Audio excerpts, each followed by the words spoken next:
한국경제TV 생생한 실전 투자 정보 와우퀵. 월 5,000원 커피값으로 투자 정보가 내 손 안에 배달됩니다. 와우킥 N에서 만나요. 바쁜 아침 오늘장 관전 포인트 핵심만 짚어보겠습니다. 어제는 반도체와 우주항공의 날이었죠. 반도체 투톱이요. 코스피 지수를 무려 54포인트나 끌어올렸습니다. 어제 같은 경우에는 2차 전지주도 반등하면서 전반적으로 안도감을 줬지만 반도체와 바이오의 시속 게임 속에서 바이오주는 밀렸던 하루였습니다.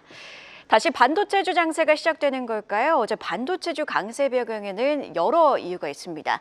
글로벌 AI 투자 심리가 살아났다는 게 첫 번째 맥락이고요. 두 번째는 숫자로 찍히고 있는 반도체 호황, 12월 1일에서 20일까지의 반도체 잠정 수출, 디램 기준으로 보면 12월 20일까지 46억 4천만 달러를 기록하면서 전년 대비 무려 82%나 급증했습니다. 낸드는요.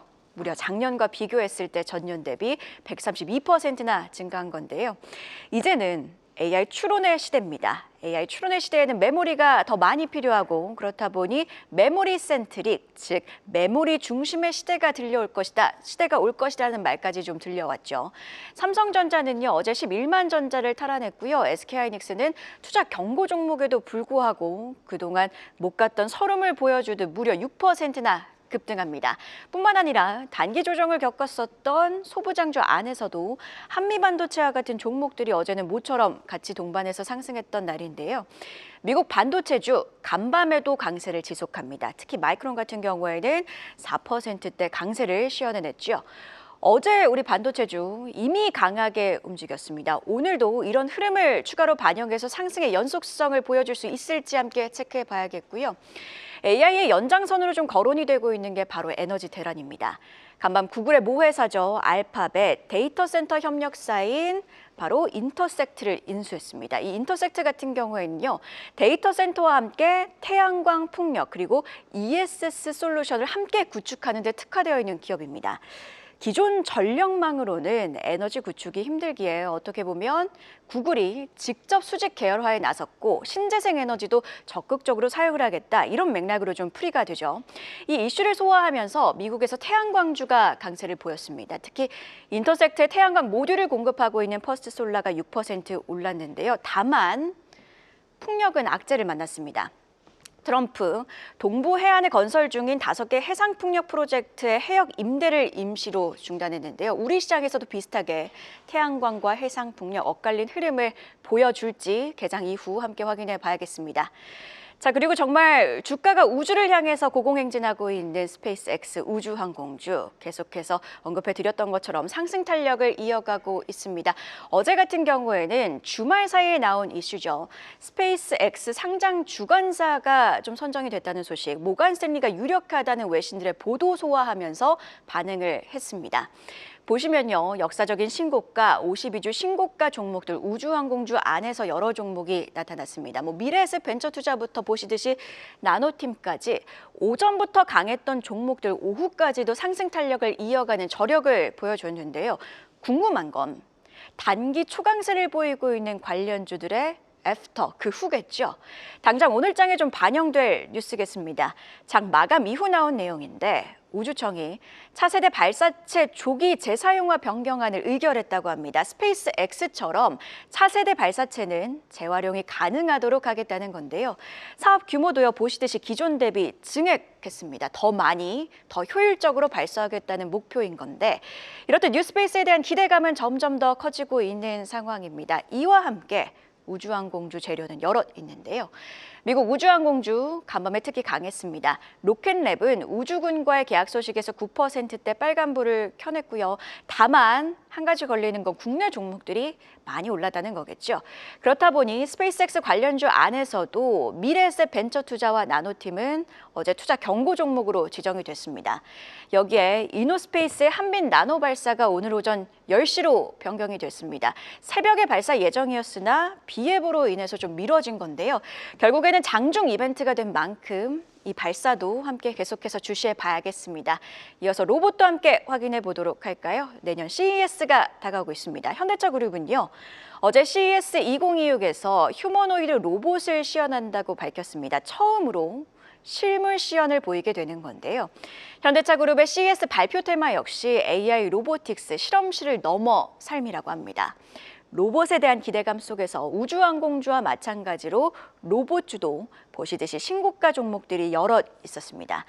현대차 그룹 관련 종목들은 이미 많이 올라서 상승폭이 어제 두드러지진 않았지만 그래도 보시듯이 삼연과 이른시스와 같은 종목들 어제 강하게 시세를 줬고요. 앞서 언급해드렸듯이 CES 일정이 좀 다가오고 있습니다. 이를 앞두고 로봇과 관련된 기대감 산발적으로 부각이 될 가능성도 함께 열어두셔야겠습니다. 자, 이번에는 어제 힘을 쓰지 못한 섹터 바이오주 이야기도 함께 해보도록 하겠습니다. 개별적으로 우리는요, 어제 삼성 바이오로직스의 여러 공시를 보고 출발을 하게 됐습니다. 특히 삼성 바이오로직스가 미국의 GSK 공장을 인수한다는 소식이 있었습니다. 인수 금액은 약 4,136억 원으로 이를 통해서 미국 현지 생산에 나서고 또 관세 리스크를 해소하게 됐는데요. 호재임에도 불구하고 삼성바이오로직스 주가 자체는 좀 약세를 보였죠. 반도체가 강했다 보니 아무래도 반도체 대 바이오, 이 시속 게임 속에서 부진했던 경향이 있습니다. 코스닥에 상장된 대형 바이오주, 알테오젠과 같은 종목들도 좀 약세를 보였습니다. 다만 간만 미증시에서 기술주가 강했음에도 불구하고 바이오주들은 강한 모습이었죠. 오늘 우리 시장 이 같이 가는 장세가 연출이 될지 혹은 반도체 대 바이오 시속 게임이 계속될지는 함께 확인해 보시죠. 이슈 차원에서도 좀 섹터를 접근해 보도록 할 텐데요. 원화 스테이블코인 제도화를 담은 디지털 자산법 정부안을 두고 어제 여당의 디지털 자산 TF가 진행이 됐습니다. 스테이블코인 제도와 금융위원회와 한국은행은 발행 주체 그리고 인가권을 두고 평행선을 달려왔습니다.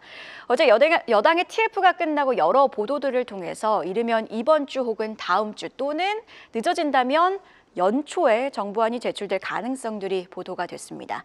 더불어민주당 안도걸 의원은요, 1월 중에 여당 법안을 발의하겠다는 당초 계획을 넘기지는 않을 것이라고 강조를 하기도 했는데요. 어제 스테이블코인 관련주 TF를 통해서 정부안이 공개가 되지 않을까 하는 기대감에 선반영이 된 감이 없지 않아 있습니다. 아직 나온 건 없다는 점에서 오늘은 쉬어갈지 혹은 아직 일정 모멘텀은 여전히 남아있다는 맥락에서 추세를 이어갈지 관전 포인트로 지켜보고요. 관련주 전략은 오늘장 전략 시간 통해서 더 자세히 이어가도록 하겠습니다. 자, 그리고 한국형 구축함 사업자 선정 방식이 어제 결정이 됐습니다. 결국 방사청은 경쟁 입찰로 결정을 하기도 했는데요. 내년 말까지 결국에는 계약을 하겠다 이런 목표를 세웠습니다. 하나오션에게는 좀 호재지만 H현대중공업에게는 좀 부담이 되는 내용이죠. 이벤트 차원에서 조선주는요, 현재 진행 중인 백악관 연설도 계속해서 주시하셔야겠습니다. 어제 살짝 좀 전해드린 내용인데 트럼프 미국 대통령이 구상하고 있는 해군의 현대화 프로젝트 황금 함대와 관련해서 호위함은 H현대중공업과 협력하고 있는 헌팅턴 잉걸스가 건조를 하기로 했습니다. 주요 외신들은요, 오늘 아마 트럼프 미국 대통령의 국방부와의 발표에서 대형 군함 구매 계획을 발표할 것으로 전망을 하고 있는 상황입니다. 결국 이 이슈 자체는 마스가와 맞닿아 있기에 이 발표도 나오는 대로 계속해서 속보로 전해드리겠습니다. 마지막으로 팩터로 지수 분위기도 가늠을 해봐야겠죠. 리스크 온 위험자산 선호 심리의 간밤 미증시에서 기술주, 반도체주가 강세를 보였습니다. 다만 우리 시장 어제 유독 강했기 때문에 6시 마감한 야간 선물은 강보합권에서 마감을 했습니다. 미국 증시에서도 테마주들이 강하게 움직였던 만큼 우리 증시도 개별 테마 장세일 가능성 함께 열어두고요. 환율이 1,480원대로 올라온 만큼 장중에는 계속해서 원달러 환율 추이까지 체크를 해봐야겠습니다. 네, 오늘도 시장을 움직일 뉴스들 함께 분석과 함께 또 자세하게 투자 전략 들어보도록 하겠습니다. 오늘은요, SK증권 김영재 부장과 함께합니다. 어서 오세요. 지금 또 트럼프 미국 대통령이 계속 발언을 쏟아내고 있는 상황이어서 계속 뉴스 헤드라인들은 쏟아지고 있는데 잠시 후 이 뉴스는 조선주 때 함께 엮어서 진단 들어보도록 하고요. 전반적으로 봤을 때 오늘도 한 5가지 헤드라인을 저희가 준비했습니다. 첫 번째 헤드라인부터 함께 확인을 해보면 어제 우리 증시에서 SK하이닉스와 삼성전자 대단한 저력을 보여줬습니다. 간만 미증시에서 보시면 기술주들도 강세를 이어간 모습이었는데 엔비디아도 한 1%대 올라줬고 또 마이크론 무려 4% 상승하면서 거래를 마친 상황입니다. 추가적으로 지금 반도체주 랠리에 대한 기대감이 커지고 있는 상황인데 이 반도체주 강세 연말까지 좀 이어질 수 있을지 어떻게 보고 계세요? 네, 사실 연말뿐만 아니라 내년 초까지도 이어질 수 있다고 저는 개인적으로 보고 있는데 어제 SK 하이닉스가 6% 상승하고 삼성전자가 한 4% 상승했는데 여기서 수급을 좀 보셔야 될 것 같습니다. 두 종목 합쳐서 지금 기간 순매수가 거의 1조 한 2천억 정도 나왔고요.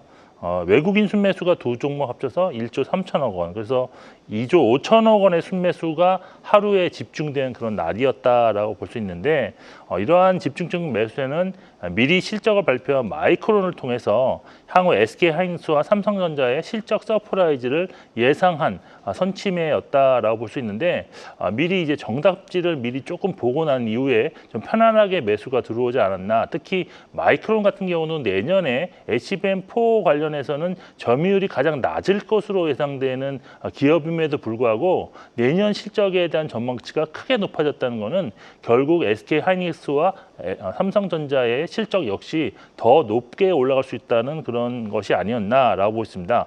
여기에 더해서 사실 뭐 오라클과 엔비디아 등의 기술주가 또 반등하는 점도 있었고 마이크론의 주가도 추가적인 상승을 통해서 신고가를 지금 갱신하고 있다는 점이 반도체주 강세를 연출할 수 있는 그런 요인이다라고 볼 수 있는데 뭐 강세 흐름은 연말까지 충분히 이어질 것으로 보고 있습니다. 일단 미국 시장이 이제 기준으로 보면 24일부터 내년 5일 1월 5일까지 산타넬리 구간으로 진입하게 되는데 일단 여기서 반등할 가능성이 좀 있지 않나 보고 있습니다. 일단 확률적으로도 1950년 이후 S&P 500이 79% 확률로 올랐고요. 또 올해는 12월 중순에 지금 AI 버블 우려감으로 인해서 이미 기술주들이 충분한 조정을 받으면서 에너지를 축적하는 과정이 있었기 때문에 이 과정에서는 상승할 가능성이 있다. 물론 산타넬리가 나오려면 기술주 위주의 뭐 반등이 좀 나와야 될 것으로 보고 있는데 AI 버블 우려감을 좀 단기적으로나마 잠재울 수 있는 추가적인 재료가 나온다면 확률은 좀 더 높아질 수 있다라고 보고 있습니다. 그리고 국내적으로도 좀 좋게 볼 수 있는 면이 있는데 일단 대주주 회피 물량이 끝나고 새롭게 매수할 수 있는 그런 이거래일이 있습니다. 배당 낙일과 납해일까지 이틀간 이 연말까지 이제 그 이틀간이 남아 있다는 점에서 상대적으로 반도체 강세가 좀 글로벌 대비로는 조금 더 상승세가 좀 강하게 나올 수도 있다. 연말 가서는 보고 있습니다. 다만 지금 24일 투자 경고 해제 여부가 결정되는 SK 하이닉스의 어떤 투자 경고 해제가 되지 못하고 연말까지 이것이 계속 뭐 하루하루씩 연장되는 국면으로 진행된다면 반도체 쪽 강세가 지속되기에는 약간의 이것이 부담 요인으로 작용할 수도 있을 것입니다. 그리고 또 이제 긍정적인 재료로도 이제 내년을 볼 수 있는 것이 1월 초에 이제 삼성전자 잠정 실적에 대한 기대감이 주가에 반영될 수 있다라고 보고 있는데요.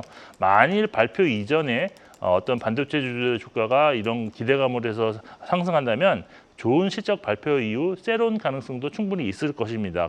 근데 그 전에 만일 조정을 보인다면 오히려 주가는 실적 발표 이후 상승 반전할 수 있는 기회로 좀 삼을 수가 있기 때문에 이번 삼성전자의 실적은 어느 경우에 관계없이 추가 상승을 기대할 수 있는 재료가 될 수 있을 것으로 볼 수 있습니다. 그리고 또 하이닉스 같은 경우는 투자 경고 해제 관련 기대감도 있을 것이고 또 ADR 관련한 재공시 기한이 1월 10일이기 때문에 주가는 뭐 이게서 좀 더 긍정적인 재료가 추가된다면 내년 1분기 빠르면 2월 내로 전 고점을 돌파할 수 있는 가능성도 좀 고려하시면서 전략을 수정하시는 것이 좀 나쁘지 않은 선택이 될 수 있다라고 정리해 드리겠습니다. 하이닉스 투자 경고 해제 여부를 좀 언급을 해주셨는데 이 판단일이 내일입니다. 그렇다 보니까 신고가를 경신하지 않는다면 투자 경고 종목에서 좀 해제가 될 가능성이 높은 상황이기 때문에 SK 하이닉스 주가는 내일까지 종가까지 좀 지켜볼 필요가 있겠습니다. 저희 바로 이어서 조선주 이야기를 해보도록 하겠습니다. 지금 트럼프 미국 대통령이 발언들을 쏟아내고 있는 가운데 일단 국내 이슈로 먼저 좀 접근을 해보면 KDDX 한국 경차기 구축함과 관련해서 2년간 좀 표류가 되어 왔었는데 어제 방사청이 경쟁 입찰로 결정을 하겠다고 최종적으로 결정을 했습니다. 이 뉴스 같은 경우에는 이 경쟁 입찰을 주장해왔던 게 하나오션이다 보니 하나오션한테는 좀 호재 같거든요. 일단 이 뉴스부터 좀 진단 들어봐야 될 것 같은데 하나오션한테는 호재가 맞는 이슈겠죠? 네, 제가 볼 때는 호재도 될 수 있고 뭐 약간 뭐 긍정적인 면, 부정적인 면이 좀 혼재되어 있기 때문에 같이 있군요. 네, 그래서 저는 어제 그 판단을 지금 할 필요는 없다라고 저는 보고 있었는데 7조 원 규모의 어떤 한국 차기형 구축강 사업이 이제 선정받았은 이제 2년간 표류 끝에 경쟁 입찰로 결정이 됐는데 사실 직전에 거론된 것은 공동 개발이 유력하다라고 해서 그때도 이제 하나오션이 좀 더 유리해지는 국면이다라고 설명드린 적이 있었던 것 같습니다. 이러한 보도가 사실 어제 4시 22분경 첫 보도가 나왔는데요. 발표 직후에 하나오션의 주가가 크게 하락한 뒤에 좀 반등하는 모습이 나왔고 뭐 HD 현대중공업은 큰 변동이 없었다는 점에서 발표 직후에 어떤 투자자들의 투심은 하나오션이 좀 불리하다라는 것에 좀 그런 걸로 판단하는 모양새는 주가에는 반영이 된 것 같습니다. 하지만 내년 최종 사업자 결정 전까지 아직은 누가 지금 승자가 될지 알 수 없는 상황인데 두 개 업체 모두 강점과 약점을 보유하고 있기 때문입니다. 현대중공업 같은 경우는 사실 차기 구축함 사업의 기본 설계를 경쟁 입찰을 통해서 따내서 수행한 업체라는 점이 있고요. 또 해군 구축함 세종대왕급과 정조대왕급 이지스 구축함을 건조했다는 강점도 있는데 그런데 이제 과거 대우조선해양이 수행한 개념 설계 자료를 몰래 유출했다는 약점도 보유하고 있습니다. 하나오션 같은 경우는 자회사 하나시스템의 레이더 등 전투체계와 또 하나에어로스페이스의 함포와 미사일을 함께 플랫폼 전략을 구현 가능하다는 점이 좀 평점에서 높게 받을 수 있는데 오히려 이제 플랫폼 독점을 부작용으로 이제 상대편에서 이제 지적하는 면도 있기 때문에 이런 점은 좀 약점이 아닐까. 그리고 기본 설계에 또 참여하지 않았다는 점도 약점이 될 수도 있을 것 같습니다. 결국 이 재료의 결과는 내년 말에 결정된다는 것에서 주가에 뭐 단기 반영될 가능성은 있겠지만 현 시점은 이 재료가 크게 주가를 움직일 만한 재료는 저는 아니라고 좀 보고 있습니다. 네, 이렇게 지금 KDDX 이슈 함께 확인해 봤고 아마 오늘 시장에서 가장 크게 반영이 될 이슈가 바로 이 뉴스 아닐까 싶습니다. 지금 실시간으로 트럼프 미국 대통령 연설에 나서고 있는 내용들 저희가 지금 속보로 전해드리고 있는 건데요. 트럼프 미국 대통령이 최대 규모의 전함 건조를 승인했습니다. 황금 함대, 그러니까 해군의 전력을 현대화하는 걸 트럼프 미국 대통령이 오랫동안 구상을 해왔고 이 스텝들을 차근차근 밟아가고 있는 상황인 건데 오늘 같은 경우에는 프리킷함, 그러니까 중형급의 군함 두 대를 발주하는 걸 승인을 한 상황입니다. 관련해서는 한국 기업과 또 협력해서 제작을 하겠다라는 코멘트가 나온 상황이고요. 처음에는 2대로 시작을 하지만 점차 그 규모를 늘려서 신속하게 8척을 추가로 더 건조하고 총 20척에서 25척까지 확보할 것이다라고 언급을 했습니다. 제가 지금 실시간으로 외신 헤드라인을 보면서 전해드리고 있는데 트럼프 미국 대통령 이 군함의 이름도 자신의 이름을 따서 지었다고 합니다. 또 대단한 것 같은데 아무래도 지금 한국 기업과의 협력 제작이라는 그런 코멘트가 나왔기 때문에 결국에는 마스가 기대감을 키우는 내용이 아닌가 싶은데 오늘 조선주 주가에는 영향이 어떻게 될까요? 상당히 긍정적이지 않을까라고 좀 보고 있는데요. 사실 조선주가 이제 상당히 고공행진을 한 이후에 이제 투자 관점에서 본다 그러면 조선주가 움직이려면 크게 두 가지 재료가 있어야 됩니다. 하나는 실적 시즌에 대한 기대감이 작용해야 되고 두 번째는 지금 조선주를 한 단계 더 높였던 그런 재료인 마스카 프로젝트에 대한 어떤 새로운 재료가 나와야 된다라고 있는데 만일 트럼프 대통령이 정말로 이렇게 한국과의 구체적으로 협력을 통해서 신규 조선 그 군함을 건조한다고 확신을 가지고 이제 발표한 만큼 어떤 구체적 재료가 추가적으로 더 나올 수 있다는 기대감이 오늘은 증시에 충분히 조선주에 반영될 수 있는 가능성이 있다라고 해서 사실 어느 종목이 더 우세하다 뭐 이런 건 좀 판단할 수는 없겠지만 전반적으로 조선주의 투자 심리 개선에 상당히 크게 도움을 주는 재료가 될 수 있다라고 전 보고 있습니다. 주말 사이에는 사실 미국 해군이 호위함 건조를 승인하면서 헌팅턴 인걸스가 건조를 하겠다고 밝혔고, 이 헌팅턴 인걸스 같은 경우에는 LG 현대중공업과 파트너를 맺고 있는 기업이다 보니 어제 주가에 좀 반영이 되지 않을까 싶었는데 조선주 주가가 그렇게 가지는 못한 상황입니다. 그래도 이 이슈 자체는 좀 호재가 될 수 있기 때문에 개장 이후에 조선주 드디어 좀 움직여주는지는 지켜볼 필요가 있겠습니다. 자, 이번에는 고공행진하고 있는 원자재 이야기 함께 해보도록 하겠습니다. 금이 정말 말 그대로 황금 가격이 됐습니다. 계속해서 사상 최고가를 경신하고 있는 상황이고, 보시듯이 꾸준히 우상향 곡선을 그려가고 있는 모습, 간밤에도 한 2%대 상승폭 보여주면서 4,482달러까지 올라왔습니다. 은도 동반해서 강세를 보이고 있는 상황인데, 그런데 디지털 금이라고 불리는 비트코인은 보시듯이 쭉 밀리고 있는 모습입니다. 간밤에는 그래도 한 9만 달러 위로 올라서나 싶었는데 다시 또 내린 상황이거든요. 이렇게 엇갈린 흐름 속에서 전략은 좀 어떻게 가져가야 될까요? 네, 사실 이제 뭐 향후의 그런 가격 전망을 가지고 투자의 판단을 내리는 것이 보통 일반적인 경우인데, 현재 나오고 있는 향후 금 가격 전망과 비트코인 가격 전망은 현재 지금 개별 자산이 보여주고 있는 어떤 가격 추세에 연동한 전망이 대부분이다. 다시 말해서 상승 추세인 금 가격 전망은 상당히 지금 긍정적으로 나오는 반면, 상승 추세가 꺾였다고 보이는 비트코인은 부정적인 전망이 좀 우세하다라고 볼 수밖에 없습니다. 먼저 금 가격 전망부터 말씀드리면, 경험상 사실 주요 투자은행들의 자료를 좀 참고하는 것이 일반적인 상황인데요. 내년 금 가격에 대해서 JP 모건이 4분기 평균 온수당 5,055달러를 예상했고, 모건 스탠리는 그나마 제일 보수적으로 4,400달러 수준을 제시하는 등 전반적으로 보면 4,500달러에서 5,000달러 정도 구간을 제시하는 곳이 가장 많은 그런 상황이다라고 보실 수 있겠습니다. 반면에 비트코인의 경우에는 하락 가능성을 이야기하는 전문가들이 더 많은 상황인데요. 가상자산 전문가 루크 그롬에는 내년 비트코인 가격이 4만 달러까지 떨어질 수 있다고 경고했고, 또 블룸버그 인텔리전스 수석 전략가는 10,000달러까지 폭락할 수 있다는 전망도 내놓기도 했습니다. 그런데 비트코인 같은 경우는 단기 변동성이 크고, 또 최근 하락 같은 경우에는 일본 금리 인상에 따른 엔캐리 트레이드 청산 우려감이 주 원이었던 만큼 실제 청산이 없는 상황에서는 반등 가능성이 좀 더 있지 않나라고 저는 보고 있는 상황인데요. 일단 금 같은 경우가 이제 화폐 가치 하락에 따른 대체 안전 자산으로 신흥국 중앙은행들이 아직도 적극적으로 지금 매입을 하고 있는 상황에서 현재 구간이 금리 인하 구간인 그런 시기인 만큼 금 매력도는 사실 내년 중반까지는 높은 수준이 좀 유지될 가능성이 있다라고 보고 수 있겠습니다. 비트코인 같은 경우는 사실 기술적 분석상으로 좀 접근을 해볼 필요가 있을 것 같은데, 지지선을 뭐 깨지 않고 저항선을 돌파할 경우에는 단기적으로 추가 반등 가능성을 열어두시고 접근이 좋다고 보이는데, 비트코인 일부 전문가들은 역사적으로 금이 고점을 찍은 이후에 한 150 거래일이 지나서 비트코인이 상승한 경험이 많았다고 지적하는 점에서 일단은 금이 좀 확실한 고점을 찍는 것을 확인하는 것을 좀 선행되는 것이 좀 비트코인 투자에서는 좀 지표가 될 수 있지 않겠나라고 볼 수도 있겠습니다.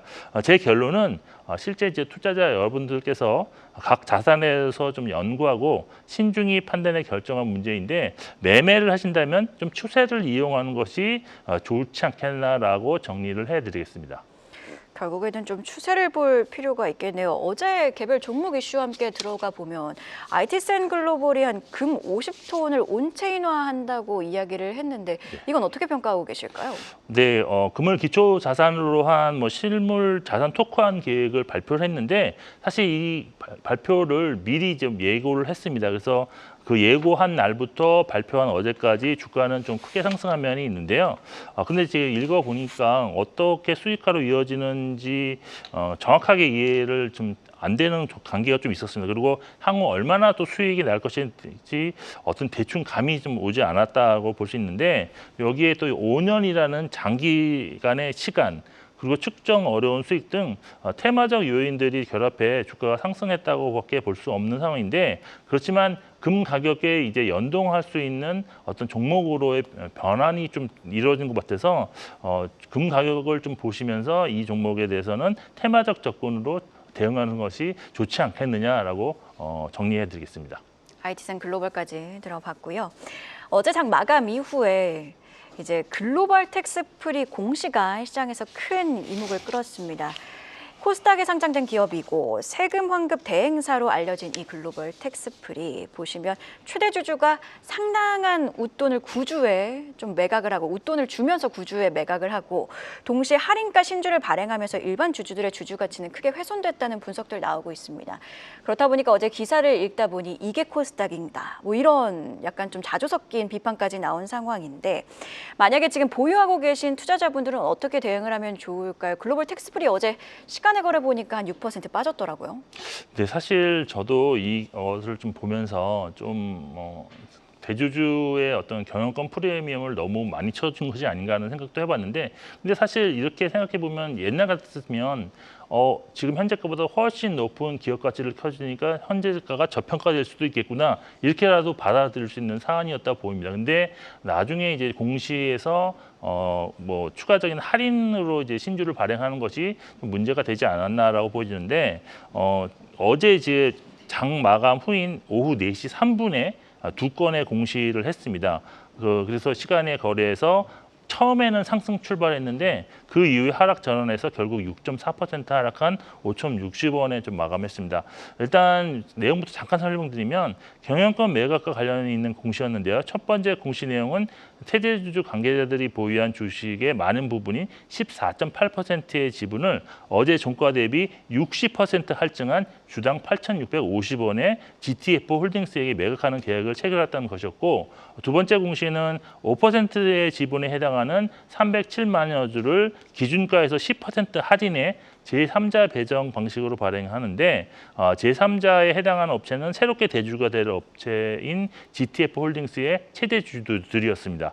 그리고 기존 대주주가 보유한 7% 잔여 지분은 경영권 이전이 마무리된 이후에 8,650원 동일한 가격으로 양수인에게 매도할 수 있는 권리도 부여받았는데 두 건의 공시는 표면적으로 보면 사실 경영권 프리미엄을 포함된 가격이지만 사실 현재가보다 경영권 프리미엄 가격이지만 현재가보다 높은 가격으로 기업 가치를 평가했다는 점을 알 수 있습니다. 하지만 양수인인 GTF 홀딩스가 제3자 배정 방식으로 신주를 할인해서 받을 수 있기 때문에 사실 평균 인수 단가를 하락시킬 수 있었기 때문에 기존 대주주에게 좀 더 높은 프리미엄을 부여했다라는 그런 또 의견도 있었다고 볼 수 있고, 여기에 이사회가 매각가 8,650원에 53% 수준의 신주 발행을 찬성했다는 점에서 뭐 주주 충실 의무 위반 논란이 있을 수도 있다라는 의견도 있었습니다.